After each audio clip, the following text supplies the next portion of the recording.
Thank you. Thank you all for coming. It's a great pleasure. And so you pretty much summarized everything, but we'll go into like more details. So yeah, I was born and raised in Mauritius, which is a small island in the Indian Ocean, which is next to Madagascar, which is next to South Africa. And then I moved here in 2009 to go to Pratt and studied industrial design. Um, while I was there, so I did my freshman year, sophomore year, and then I really wanted to get into like the learning experience of like the professional environment. So I always wanted to intern at Diesel because at that time that was like my favorite brand, and I was like, I'm gonna do anything I can to get an internship there, and I did. And at that time, there was like LinkedIn. I like looked for HR on LinkedIn. It's kind of like creepy, but like once you like find a person, you try to figure out the email, you apply on the website. I was so determined to get this internship that I mailed my physical portfolio and my resume, which people do not do that. Please do not do that. But I ended up getting that internship, and I was doing design, but it was not a design position. So it was a department stores operation, and it was visual merchandising plus like the data and numbers. But I was like, I'll do it anyways because I really wanted to intern at Diesel, so I took it. So there I learned something that was not part of my major, but it was complementary to what I wanted to do in the future. So I was still like learning, even though it was not what I was doing at school, but I was like learning visual merchandising. We would go to stores to like shuffle stuff around and come back to the office to do like numbers and return to warehouse and all that stuff. Right now, it is very helpful with like margins, markups, and all this. Yeah. So after Diesel, I applied to DKNY. I was applying to like other places too, but um, I applied to DKNY in women's footwear, and that was my like first real like design internship. There, I worked on the collections and bridge team, and that was my first runway experience where it was a summer internship. So runway came in September. So they brought me to the backstage to the runway show like the night before. We were working on the assortments and the looks, and it was like your typical internship where you like stay late like until like 2 a.m. the day before the show. You go there at 6 a.m. in the morning to get ready. So that was like the fun like fashion experience. I have to say though, throughout my whole like career path with like interning, I never had to like grab coffee.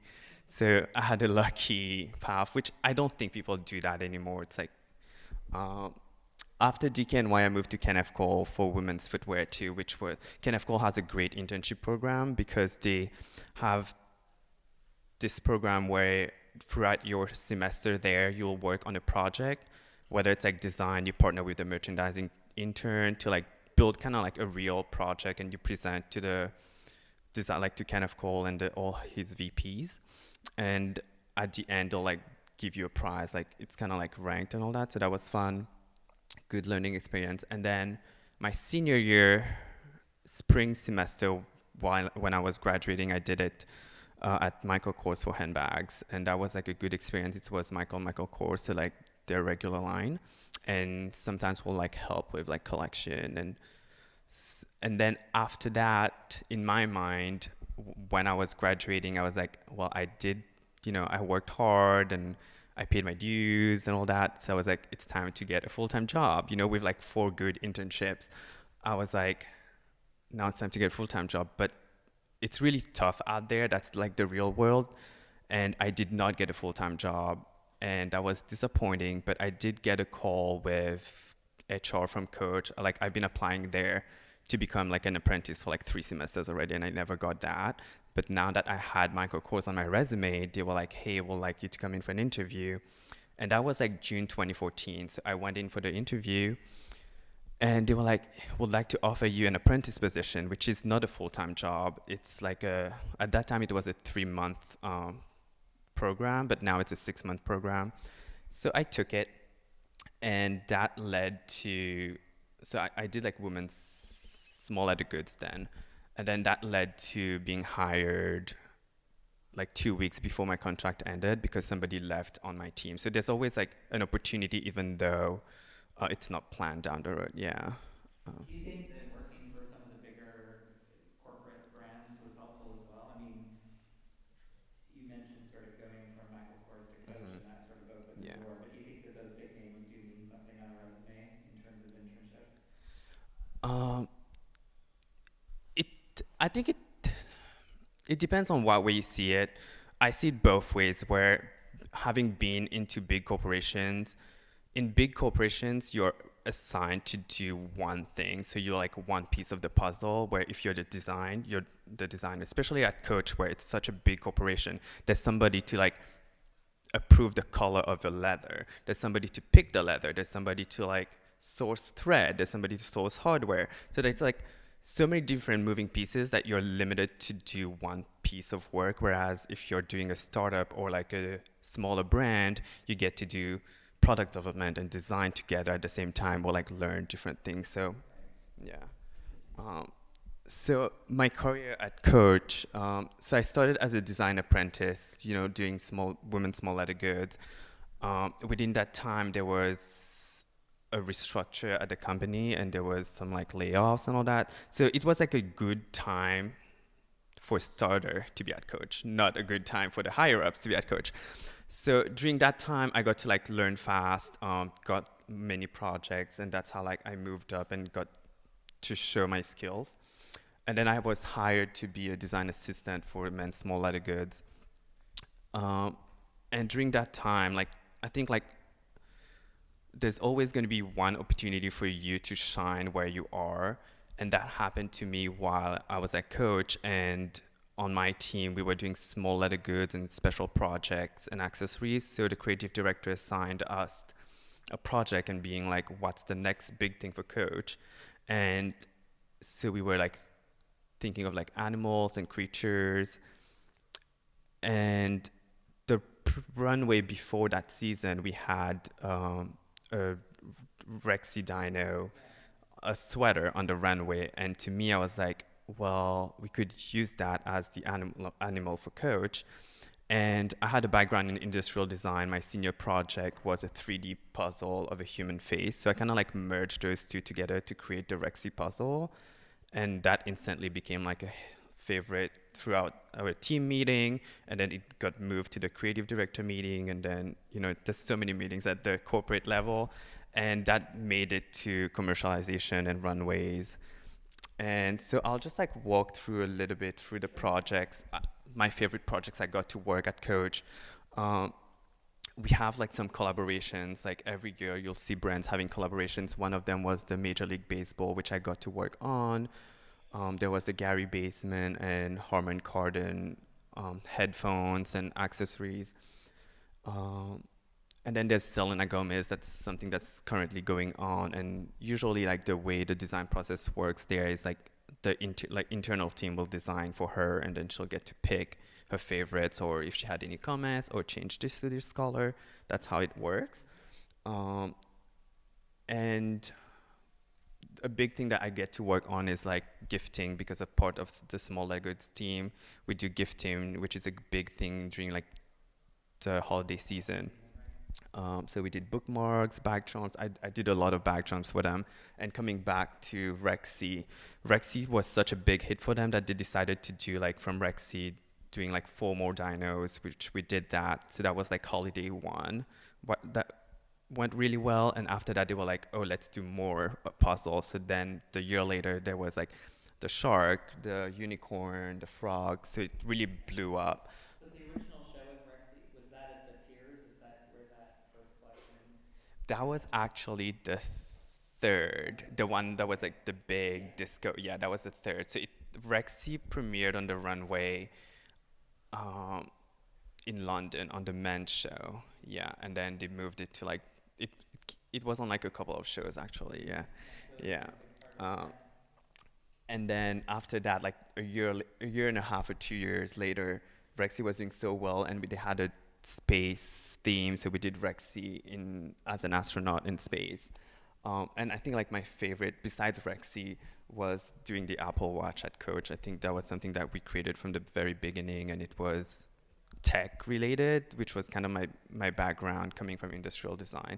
So yeah. Did that help you sort of stand out, having an industrial design background as opposed to a typical accessories design or fashion? Um, I think in a way it helps. I would say in the small leather goods area because we do a lot of like non-regular items such as like gifting and bag charms and all that. In that way, it did give me I'd say as an advantage, but it's also like how you use your potential and skills in certain situations. Yeah. Um, so yeah, so that was Rexy. It all started with like like paper patterns, which doesn't really happen at the corporate level because as a designer you just sketch it, you send it to the pattern maker and they figure everything out. But with what I had as a background, I just wanted to do it, and then because it's easier to show a 3D model to your manager than just being sketch. And because in school a lot of things is like theoretical and you sketch and you're like, if I had $1,000 million, that's what I would do. But in the real world, like it's easier to just show the physical. Yeah. And then it went on from like runway to runway, and then they had a big celebrity campaign with Kendall Jenner and all those models, so that was a big thing for them. Yeah. And then we started Jeff One. Yeah. How long were you at Coach? So I was at Coach for 3.5 years. Okay. Yeah, 3.5 years. Yeah.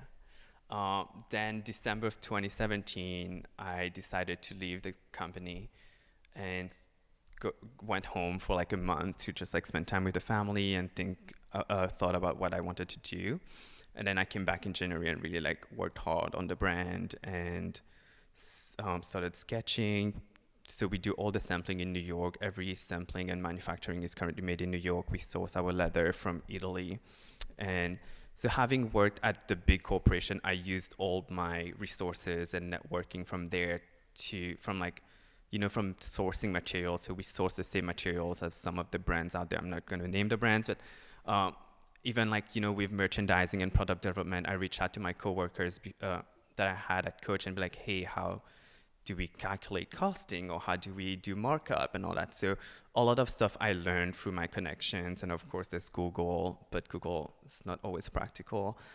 So it's a lot about like the networking that you do throughout your career, like that. Like to me, I think it's like important to keep a good relationship, even though like after you leave your internship. Well, Yeah. it's really a chance to learn on someone else's dime as well, right? I mean, Yeah. Coach has so much access to manufacturers Yeah. and different Mhm. sourcing people. Yeah. So having that already sort of gives you Yeah, like it was really easy for us to to manufacture and go like faster into market because we started the brand in January and we launched the website in June. So that's like 6 months, and usually it takes like 13 months to design a whole collection to get into the store.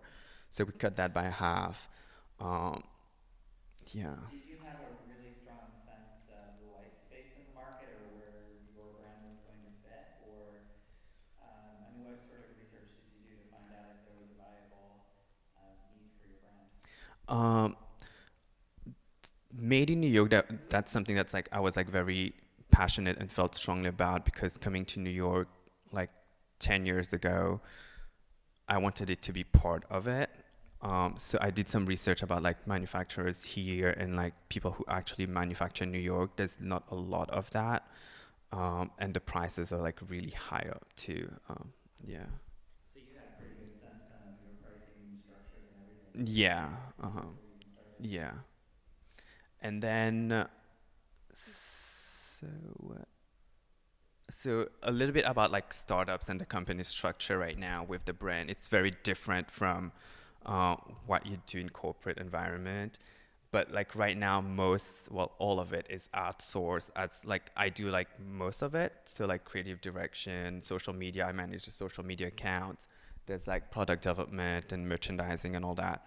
But a lot of it is like outsourced for like right now we're trying to get into wholesale. So we use a showroom to do wholesale for us.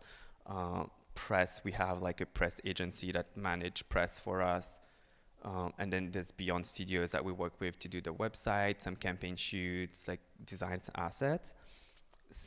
and we'll like bring like some freelancers here and there according to the business needs, whether like we need somebody to manage like a show that we have or like an event that we have, we'll just like bring people in whenever we need it. So is it just, what's sort of your core business group? Is it just you and Right now, yeah. just you? Yeah, I mean, uh, I have like friends who like help out and like connections that help out, but on the main thing is like me, but yeah, there's like a bunch of like freelancers behind it. So Yeah. what's the life of the entrepreneur then? That's the life of the entrepreneur. Like you'll do like everything from like, like packing stuff and pushing it on a trolley 2 blocks down to FedEx or like handing out. So this week actually one of my friends and I, we were trying to promote the brand. So we have those totes and we were just on the streets like handing out to people. So you'll do like things that you would never thought you'll do, but like anything that get your brand out there, you just have to like swallow that pride and stay humble and do whatever you need to do. Yeah. Um, so I'll just like walk you through some of like our collections that we did since last summer when we launched. We launched in June, and the core of the brand is Mauritius, and Manhattan is where I'm from and where I am now. So I wanted to bring Mauritius into the picture. And our first collection that we launched was the flag color block, which involves the color of the flag. So the flag of Mauritius is red, blue, yellow, and green, which happens to be trending right now, primary colors. So that's how I implemented that into the brand. With like our main silhouette is the lunchbox that's really doing really well for us.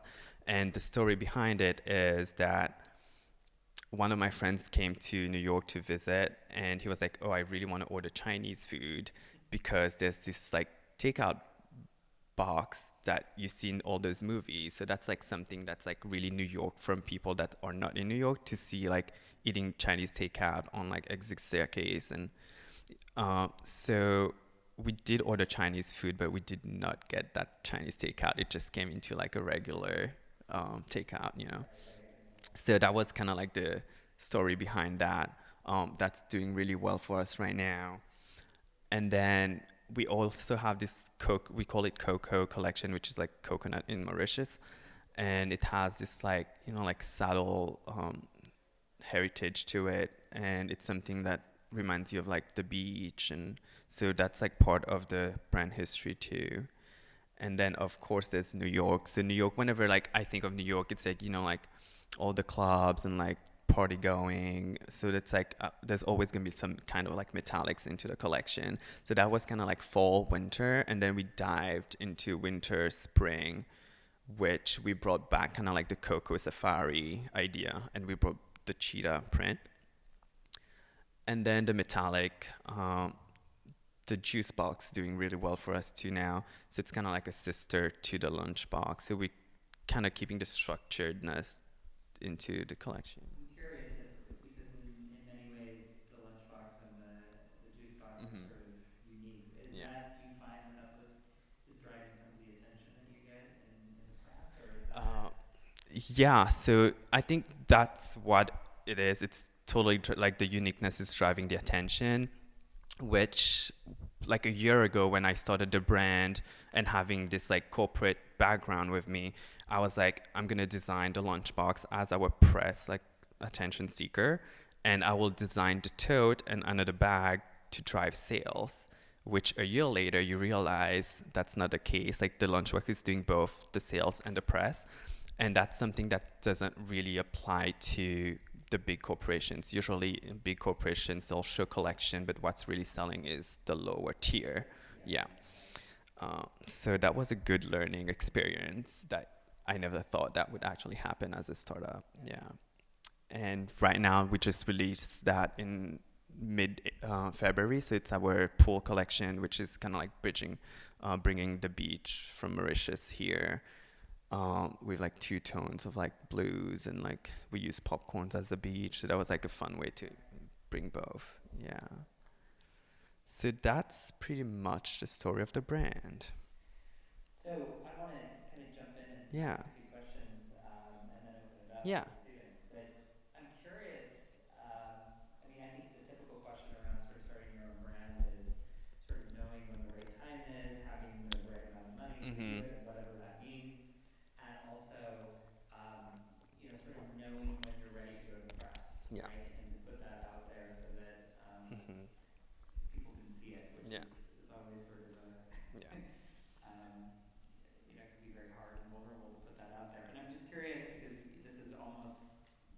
fairy tale Yeah. like. Yeah. I'm curious sort of what that process looked like at the very beginning, as you sort of launched your brand and you were thinking about how you wanted to launch it, and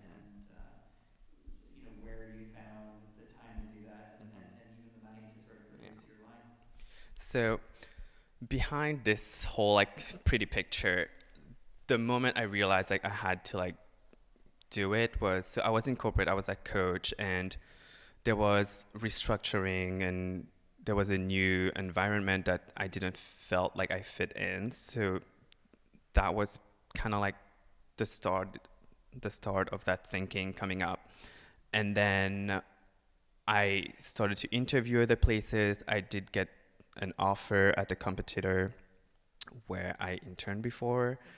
Uh, and the thing is that I'm on a student visa. So I was on a student visa, and then I got my O1 visa, which is like a creative visa. And then I started to do my own company thing, and I got my visa. And my new job applied for the visa too, but they didn't get it, which is really weird. So that was kind of like a sign to me that I should be doing my own thing and not trying to pursue another brand's path. So then I tried again. I was like, you know what? Maybe I should like try to another company. And then I did get an offer from another company, but ended up not working out again because of the visa and payroll issue. So this is when I actually was like, okay, let's do it. It sounded crazy at the time. When I was telling my parents, I'm going to leave coach, I'm going to start my own thing because, being at a corporate, I have to say it's like really comfortable. You get comfortable, you get health insurance benefits, 401k, like you leave, sometimes you leave late or whatever, but when you leave work, but now it's like constant struggle. So that was kind of like the start of that. As far as finances, it's some like personal savings and some help from my parents. But that like plays along with like having a budget. It's like you'll have so many sacrifices you have to do along the way as a startup, whether you can afford doing like more marketing or you have to pull that budget and like put it into manufacturing or pull that budget, and it's always like reevaluating the process and what your priorities are. And it usually happens like if you're running a tight budget, which almost every startup are, so you reevaluate it on a weekly basis, sometimes daily basis. Yeah, so that's the budget part. Yeah. What in terms of pricing? 'Cause that's also another tricky thing because you were working for a corporation, so people know Coach, but people know Jeff, right? Yeah. So how did you think about that in terms of where you wanted your bag to be among your competitors, Yeah. in relationship to the realities of Yeah. the manufacturing costs? Yeah. So, of course, like every new designer or every graduating students, they think you think you're the best, you think you have an amazing talent and all that stuff. But that's the reality, is that like wherever you go, like starting at a brand, you'll just be at the bottom of the ladder again, right? That's, as a startup, you're at the bottom of the ladder again, even though like you might have designed something amazing somewhere else. And we started at a higher price point like last year, and we were struggling with sales because the interest in the design was there, the product was there, the manufacturing in New York was there, and we realized there was something in the pricing structure. So we did an exercise of taking the price down and see how it would perform, and it did perform better. So as a new brand, it is hard to compete with the corporate out there, but at the same time you have to like meet your margins and all that. Yeah. Well, that's probably where that unique item came in as well. It really stood out from your competitors. Yeah. And it's knowing when to adjust your prices to get the word out there, but at the same time keep. So you mentioned you have a showroom, so you do wholesale and retail on your own website. Yeah. So how did you go out and get your first clients to purchase your goods? Was it through the showroom, or did you have contacts? The showroom we just started in January. So we were doing direct to consumer for the whole year last year. We did some like pop-ups. We did one season of pop-up. Yeah, we did one season of pop-up in the summer, and then it was doing working with some influencers. I had some friend influencers. We give them some products out there to like get the work out there. We work with another agency to get the work out there through influencers, and like we ran like Facebook ads, Instagram ads, and all that. Yeah. Okay. So today, fast forward a year, Yeah. how much of your sales are online versus wholesale? So most of it is online. We just started to get into wholesale after like figuring out all the pricing structure and costing and all that. So now we're in a comfortable place to go into wholesale and figuring out the logistics too with manufacturing. So this year is when we're actually diving into wholesale. Yeah. So when, as an entrepreneur at 2 o'clock in the morning when you're laying in bed, what are the things that you're like worried about or thinking about? Oh man. It's definitely the budget. That's a big thing, the budget. At first, I would like wonder when the sales was gonna kick in, but that's not too much of a worry now because it's getting into a routine of a healthy routine. But sometimes I'm thinking of like the next collection because like design is really like 5% of what I'm doing, so I don't really think much of design. Like, but at 2 a.m. I'm probably thinking of logistics and manufacturing and yeah. Because of all the factors It's that go into anything it. that's out of my control, I'll be thinking about, yeah, which is not good. So you actually brought up something that I wanted to ask next, which is so little of your time is Yeah. spent designing, Mhm. which is a very typical thing that happens as an entrepreneur, especially in fashion design, where you'll start because you have a design aesthetic or a design Yeah. idea or something to say in the marketplace, and you start your business, and then all of a sudden, 90% of your time is managing Yeah. budgets, manufacturers.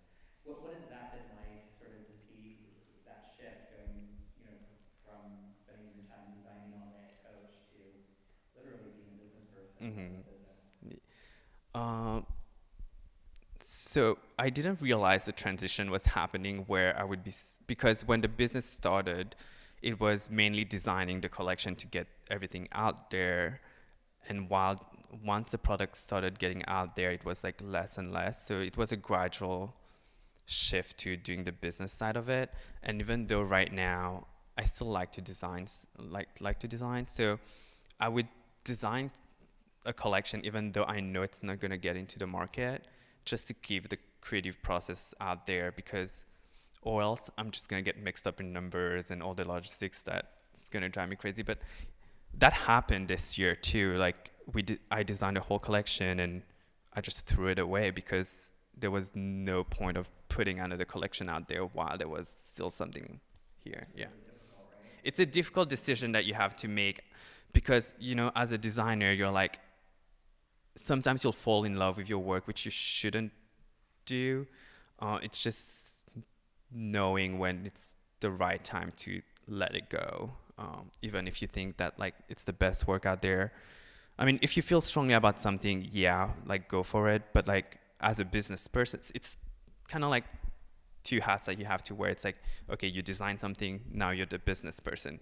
Do we get this product out or not? And it's knowing when to not overdevelop. Yeah, I don't know if you saw the movie Bohemian Rhapsody, did you?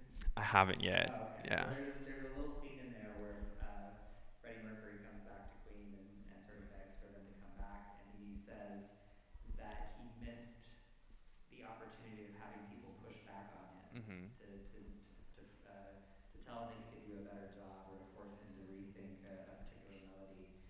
That when he was solo, everyone just said yes, yes, yes, yes, Yeah. because he was Freddie Mercury. And I'm curious, since you're a one-man team, Mhm. where do you find people to push back on you a little bit and provide sort of the counterpoint to, I'm such a great designer, everything I do is amazing? I usually like show my friends or yeah, my friends or like families my work before it gets actually out.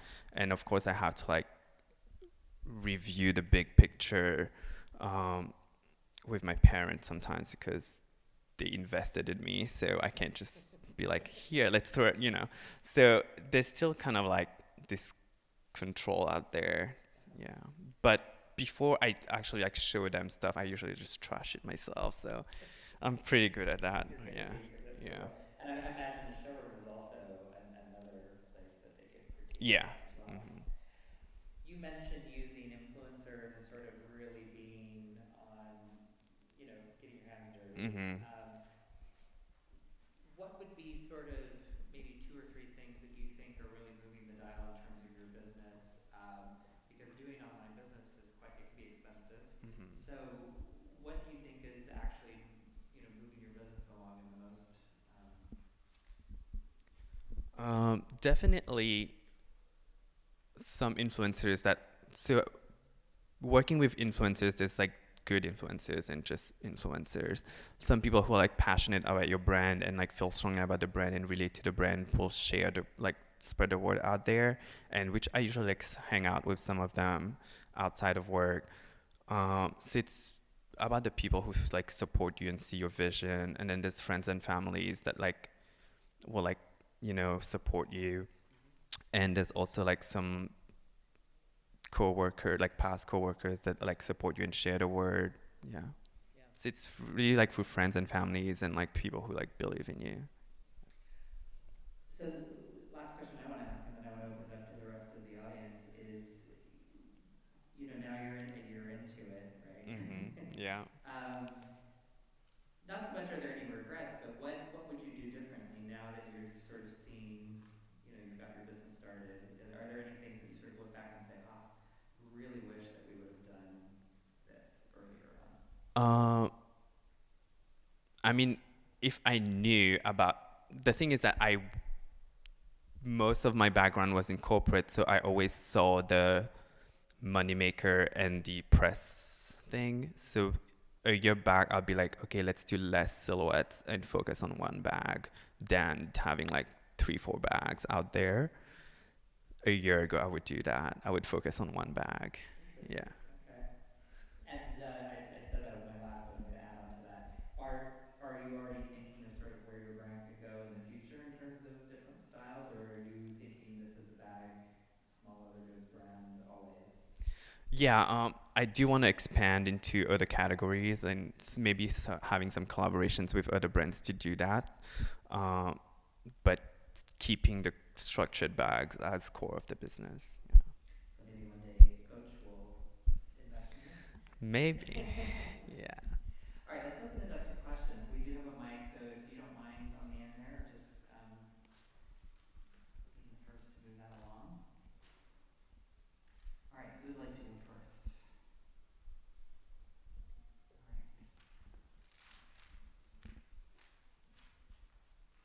All right. Make sure you turn it on.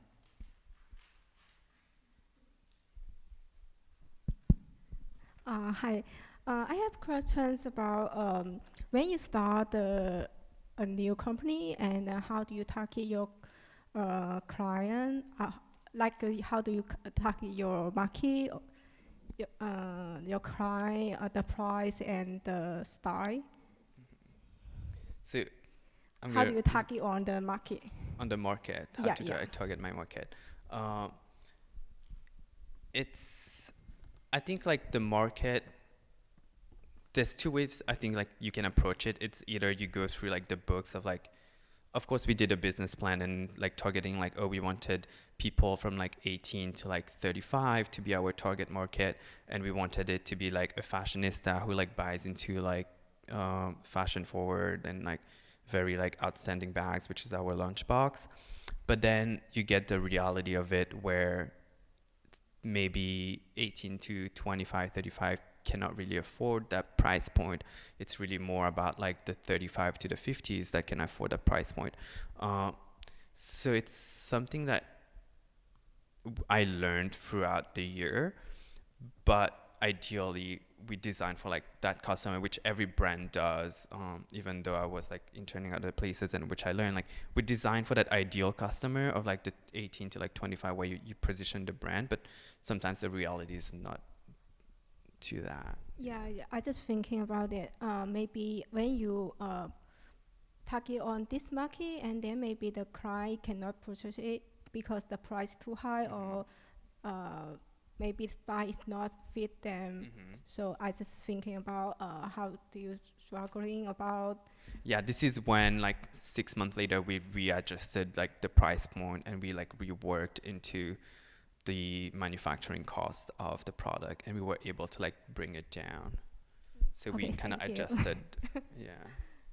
That's got to be an interesting thing as well to think that, okay, this is like a 22-year-old's going to be carrying my bag, and then all of a sudden it's a 38-year-old who's Hmm. buying it. I mean, was that, Weird. yeah, Um, I was looking for that no. word, but I mean, I've actually seen it at a corporate level where at one of the brands I worked at, they designed a tote, and then a year into it, they sent a mass email saying now the tote is at 495, and which was weird to me from a big corporation. But it does happen where people would like rework the pricing structure and make it work for their target audience. who would you consider your sort of target or competitor? Right now there's like Pop and Suki, there's M. Louis out there, there's Stod. It's all those like upcoming brands basically with like very cool structured bags. Yeah. Another question. So you mentioned that you studied industrial design. Did you do any business courses or entrepreneurship courses? Or No, was it I all just in internships? it was I learned everything through my internships. I mean, my parents have their own business. I don't know if that helped. Maybe like subconsciously it did, but yeah, it was all design classes, and yeah, at school. Yeah. All right, I think we're going to, oh, let's do here first. And then Oh, jumping on that though, the where I learned most about the business side and like the merchandising and product development side of it was when I was at Coach, and I was a design assistant, design associate, reporting to a DVP, which is like a vice president. So there was a huge gap because usually from a design associate, you have the designer, design director, senior design director, DVP, then VP. So there was such a huge gap that I would attend like all the meetings for my boss, and sometimes she'll like come with, I'll be designing and showing it to her. So it was a quick approval process, and it was a fast learning experience. But then at the very end of it, they put a senior designer on top of me, and I had to teach her what I was doing, and she had to like manage me. This is when I left. But during that time, though, I learned so much that helped me a lot. Just curious, how come you decided? So you first entered at Diesel, Yeah. and then you went into footwear, and then you went into handbags. And like, Mhm. how did you decide that like you wanted to do handbags? So basically, I was doing a footwear internship at DKNY, and at that time I was taking a footwear class at school. So that kind of like helped my portfolio, like going into interviews, because sometimes you'll just need to like prepare your portfolio for interviews. So that's how it helped. And then I went to Kenneth, and then Michael Kors was at that time. I was just like on a roll with internships. I was just like applying. Like, once you get to DKNY, you're like, oh, what's the next? Or like the same level. So I applied to Kenneth, and I was like, oh, what's the next level? And at that time, Michael Kors 2014, like it was like Michael Kors was a big thing during like 2013, 2014. The stock market was like around like $108. So I was like also like watching stock markets. I don't know why. And then I thought like I should move up. So that's how I ended up at Michael Kors. And I had an interview for like handbags. That was a position that was online. So I just like applied for it. And during my interview, they did notice that my background was footwear, but that person was like, oh, you're willing to learn. I'll give you like an opportunity. And that's how it happened. Yeah. And for your brand personally, do you think you're like will incorporate footwear, or do you not really want to focus on that at all? I like footwear because it's like it's very fun, but at the same time you kind of have to like what I'm thinking of like inventory when you design something, like as a bag, you'll have one piece, one size, whereas if you do footwear, there's like so many sizes and involving inventory. That's why like I wanted to do ready to wear too, but just like the inventory side of it, it's not very practical for me right now to do sizes like footwear and all that. Yeah.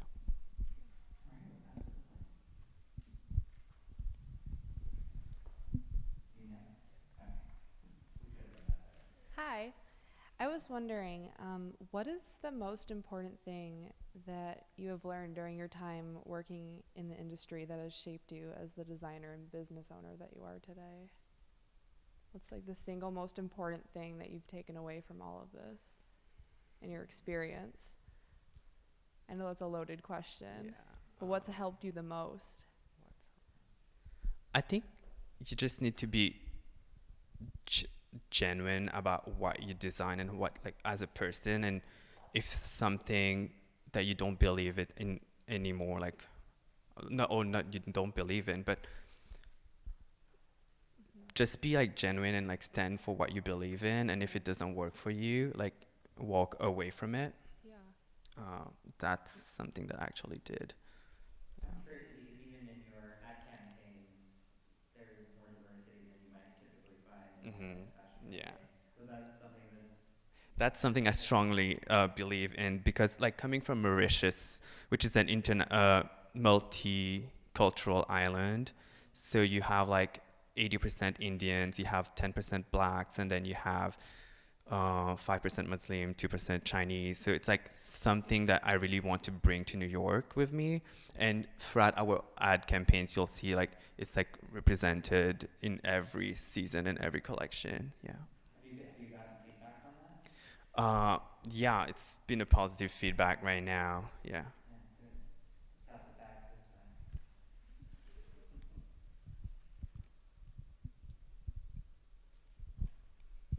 So you said you use Facebook and Instagram for advertising. Would you say that one of them would be like has helped you more than the other, or that influencers have been better, or do they all kind of work together? On a big picture, it works together, but there is some stuff that performs better, like some platform that performs better, and we do like reevaluate it. So we kind of like started, when we first started last year, it was like, okay, let's spend the budget like 50-50 Instagram and Facebook, and then a month into it, we saw that Instagram was performing better, so we moved that budget over, and now we're just getting started with Instagram and Google ads. So we're just like seeing where it performs better and like what actually generates sales versus exposure, because some platforms will do one or another, or some platforms will do both.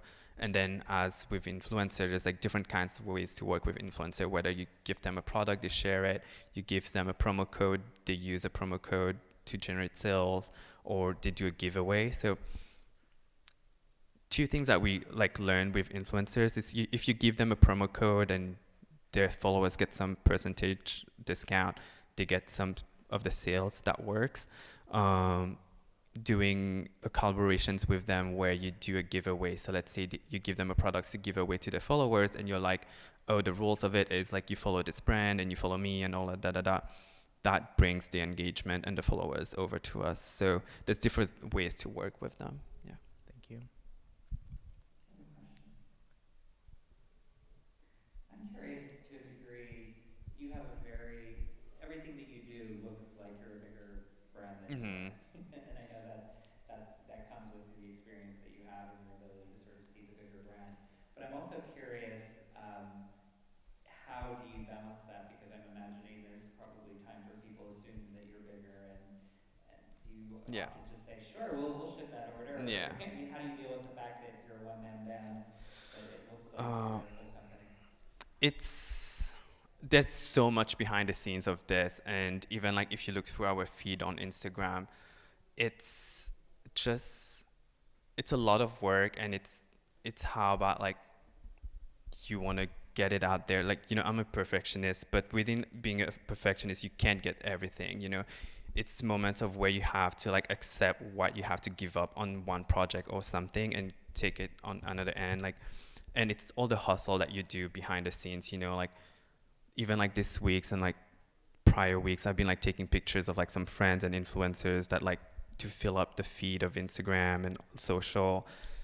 So there's some stuff that you do that people don't see, but it's like a lot of people say fake it till you make it, but you really just have to like face it till you make it. So it's just like facing it every day, and like, you know, like I'll be the guy handing out like totes on the streets, which is really weird.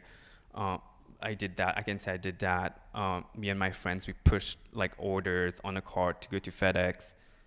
We did that, you know, like it's just like we joke about it sometimes, and we're like, oh, it's gonna be like a great story in 10 years if we do make it, and like, you know, we'll talk about like those times that we were like doing those kinds of jobs. It's like, but you have to do it as a startup, you know. watch those shows and just wonder, oh my God, there's like 4,000 bag brands that everyone's, you know, Mm-hmm.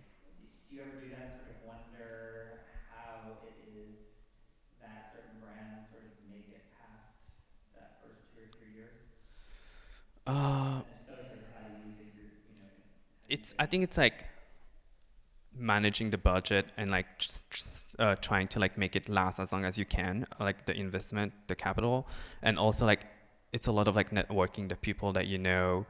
Uh, you gotta know someone who knows someone and all that. You know, I think it's a lot of networking and putting your word out there. Yeah. Any other questions in the back?